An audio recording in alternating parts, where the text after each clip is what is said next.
வணக்கம். நான் உங்கள் அன்பான சயின்டிபிக் வேதிக் அஸ்ட்ராலஜர் அஸ்ட்ரோரண்டி பேசுகிறேன். நல்லது நினைப்போம், நல்லதே நடக்கும். தொடர்ந்து நம்மளுடைய வீடியோஸ்லாம் பார்த்துட்டு இருப்பீங்க நம்புறேன். சயின்டிபிக் வேதிக் அஸ்ட்ராலஜி முறையில துல்லியமான ஜோதிட கருத்துக்களை நம்ம பார்த்து கொண்டிருக்கிறோம். அறிவியல் சார்ந்த விஷயங்களை தவிர எந்த விதத்திலையும் மூட நம்பிக்கைகள், பரிகாரங்கள் அது மாதிரி விஷயத்துக்குள்ள நம்ம போகிறது இல்லைன்னு நம்ம நேயர்களுக்கு தெரியும். எப்படி நம்மளுடைய போன ஜென்ம பூர்வ புண்ணிய கர்மா இந்த வாழ்க்கையில் இந்த பிறவியில் வாழ்க்கை சம்பவங்களாக சாதகமான சம்பவங்களாகவும் சாதகமற்ற சம்பவங்களாகவும் உருவெடுக்குதுங்கிறது நம்ம ஒளி தத்துவ முறையில சயின்டிபிக் வேதிக் அஸ்ட்ராலஜி முறையில பார்த்து கொண்டு இருக்கிறோம்.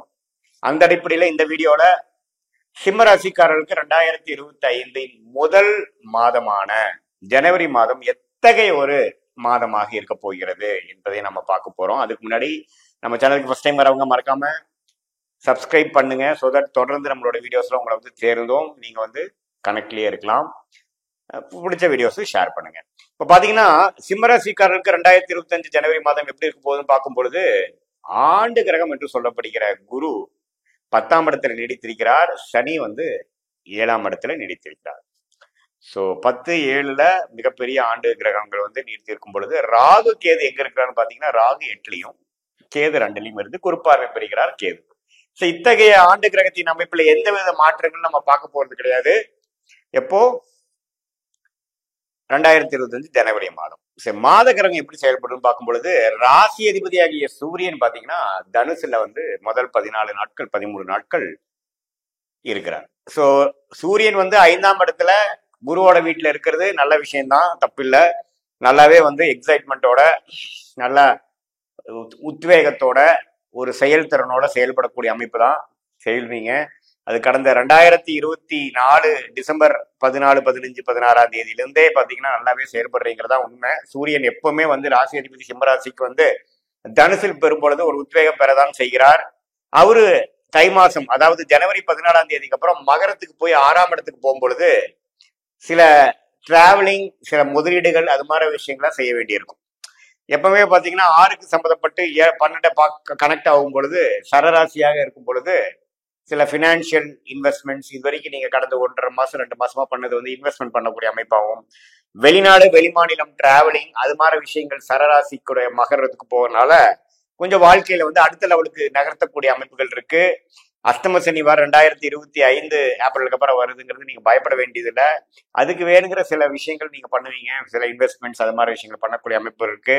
புதனின் சஞ்சாரங்களும் அருமையாக இருக்கு. விச்சகத்துல 2-3 நாட்கள் இருந்து அதுக்கப்புறம் தனுசுங்கிற 5ஆம் இடத்துக்கு குருவோட வீட்டுக்கு வர்றது நல்லது. அதுக்கப்புறம் 6ஆம் இடத்துக்கே போய் குருவின் பார்வை பெறுகிறார். ஸோ புதனின் சஞ்சாரமும் சூரியனின் சஞ்சாரமும் தப்பில்லை. சுக்கிரன் நீடித்து 7ஆம் இடம் என்று சொல்லப்படுகிற கும்பத்திலே நீடித்திருக்கிறார். மாதத்தின் இறுதி 10 நாட்கள் தான் பாத்தீங்கன்னா மீனத்துக்கு போய் உச்சம் பெறுகிறார். சோ இத்தகைய ஒரு மாதம் கடந்த கடைசி 3 நாட்கள். சோ சுக்கிரனின் பயிற்சியும் தப்பு இல்லை. சோ இது 3மே தப்பு இல்லைங்க. செவ்வாய் மட்டும் 12ஆம் இடத்துல ராஜயோக அதிபதியாக இருந்தாலும் நீச்சம் பெற்றிருக்கிறது.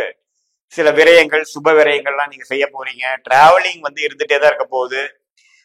பூமி சார்ந்த விஷயங்கள், இடம் சார்ந்த விஷயங்களுக்காக நீங்க சில குடுக்கல் வாங்கல் அதெல்லாம் பண்ணக்கூடிய அமைப்புகள் உண்டு. ஸோ கண்டிப்பா ஒரு நல்ல அமைப்பு தான். இந்த எந்த விதத்திலையும் தப்பு இல்லை. குரு 10ஆம் இடத்துல இருந்து 2ஆம் இடத்தை பார்க்கறதுனால பண புழக்காட்டங்கள், ஒரு அபீரமான ஒரு பண விஷயங்கள், ஜாக்பாட் அடிக்கிற விஷயங்கள், செலவு பண்றது, அது மூலமாக ஃபியூச்சர்ல லாபம் சம்பாதிக்கிறது, அது மாதிரி நிறைய இருக்கக்கூடிய அமைப்பு இருக்கு. மாணவர்கள் பார்த்தீங்கன்னா விசா எதிர்பார்க்கிறவங்க விசா கிடைச்சு போகக்கூடிய அமைப்புகள், வெளிநாட்டில் இருக்கிறவங்க செட்டில் அங்கேயே நீடித்து இருந்து செட்டில் ஆகக்கூடிய அமைப்புகள், இது எல்லாமே பரிபூர்ணமாக வரக்கூடிய அமைப்புகள் உண்டு. அது குறிப்பா மாதத்தின் இறுதி பகுதி, அதுக்கப்புறம் பிப்ரவரி மார்ச் எல்லாம் பாத்தீங்கன்னா சுக்கிரனும் 8ஆம் இடத்திலே உச்சம் பெறுவதெல்லாம் பாத்தீங்கன்னா ரொம்ப நல்ல அனுகூலமான ஒரு அமைப்பு கொடுக்கக்கூடிய அமைப்புகள் இருக்கு. ஸோ தவறே இல்லை. என்னதான் அஷ்டம சனி வரதா இருந்தாலும் பெரிய பாதிப்பு இருக்காது. ஏன்னா குருவோட வீட்டுக்கு தான் சனி போறார். ராகு அதே சமயத்துல 7ஆம் இடத்துக்கு 8ல இருந்து 7 ராகு வர்றது தப்பு இல்லைங்க. அதே சமயத்துல குரு 11ஆம் இடங்கிற லாபஸ்தானத்துக்கு போய் அந்த ராகுவே பார்க்கறது அது வேற விதமான ஒரு நல்ல ஒரு பெனிஃபிட் அடையக்கூடிய ஒரு அஷ்டம சனியா தான் இருக்குமே ஒழிய பாடாப்படுத்துற அஷ்டம சனியா இருக்காதுங்கிற ஒரு விஷயத்தை எடுத்துக்கணும். அதுக்கு வேணுங்கிற ஒரு ஃபவுண்டேஷன் விஷயமாக இந்த ஜனவரி மாதம் 2025 சிம்மராசிக்காரருக்கு உண்டு. ராசி அதிபதி அருமையாக 5ஆம் இடத்துல இருக்கிறதுனால மாணவ செல்வங்கள்லாம் பாத்தீங்கன்னா கொஞ்சம் நல்லா இது வரைக்கும் சில சப்ஜெக்ட்ஸ்லாம் புரியாம கொஞ்சம் கஷ்டப்படுறவங்களாம் கொஞ்சம் நல்லா கிளாரிட்டி பெறக்கூடிய அமைப்புகள் இருக்கு. சில விஷயங்கள் இவ்வளவு தூரம் வந்து இன்ட்ரோட் போகாம இந்த டைம்ல கொஞ்சம் நல்லாவே புரிஞ்சு நடந்துக்கிறது, நல்லாவே சில கான்செப்ட்ஸ் புரிஞ்சுக்கிறது, சில எக்ஸாம்ஸ் கிளியர் பண்றது, முதல்ல இருந்த மென்டல் பிளாக்ஸ் எல்லாம் போய் இப்போ கொஞ்சம் ஃப்ரீயா யோசிக்கிறது, திங்க் பண்றது, அனாலிட்டிக்கல் ஸ்கில் இம்ப்ரூவ் பண்றது, அது மாதிரி எல்லாமே அந்த புதனின் குருவின் பார்வையும் சூரியனின் சஞ்சாரமும் அருமையா இருப்பதனால ரிஷபராசிக்காரர்களுக்கு ஒரு அற்புதமான ஒரு ஆரம்ப மாதமாக 2025 இருந்து எந்த விதத்திலையும் இந்த அஷ்டமசனி தாக்கம் வந்து பெரிய பாதிப்பு கொடுக்க போறது இல்லைங்கிறத நீங்க உஜிதப்படுத்துற மாதிரி ஒரு நல்ல மாதமாக எல்லா வயதினருக்கும் கொடுக்கக்கூடிய அமைப்புகள் உண்டு. ஏன்னா உங்களுக்கு வந்து 7ஆம் இடத்துல வந்து சனி இருந்தாலும் சுக்கிரன் போய் இங்க இருக்கிறதுனால இல்லத்தரசிகளுக்கு வீட்டில் இருக்கக்கூடிய கணவர் மனைவி உறவுகள் எல்லாம் வந்து அந்த அளவுக்கு ஒன்றும் தப்பா போகக்கூடிய அமைப்புகள் எதுவுமே இல்லை. ஓரளவுக்கு அட்ஜஸ்ட் பண்ணி அனுசரிச்சு போகக்கூடிய அமைப்புகள் வரக்கூடிய அமைப்புகள் சுக்கிரன் 7ஆம் இடத்துல இருக்கிறது கொடுக்குறார். சில பேர் பார்த்தீங்கன்னா இந்த காதல் வயப்படுறது, கல்யாணமா மாறுறது, நட்பு கல்யாணத்துல போய் முடியறது, இப்போ ஒர்க் பண்ற இடத்துலயே கொஞ்சம் நட்பு வந்து கொஞ்சம் காதலா மாறுறது, அது மாதிரி சில விஷயங்கள்லாம் 7ஆம் இடத்திலேயே சனியும் சுக்கிரன் சேர்ந்து இருக்கிறது. ஜாதகத்தில் அது மாதிரி அம்சங்கள் இருக்கிறவங்களுக்கு கண்டிப்பா சிம்மராசிக்காரர்களுக்கு காதல் விஷயங்கள், கல்யாண விஷயங்கள் இதெல்லாம் கொஞ்சம் கைவிடக்கூடிய விஷயங்கள் கண்டிப்பாக உண்டு.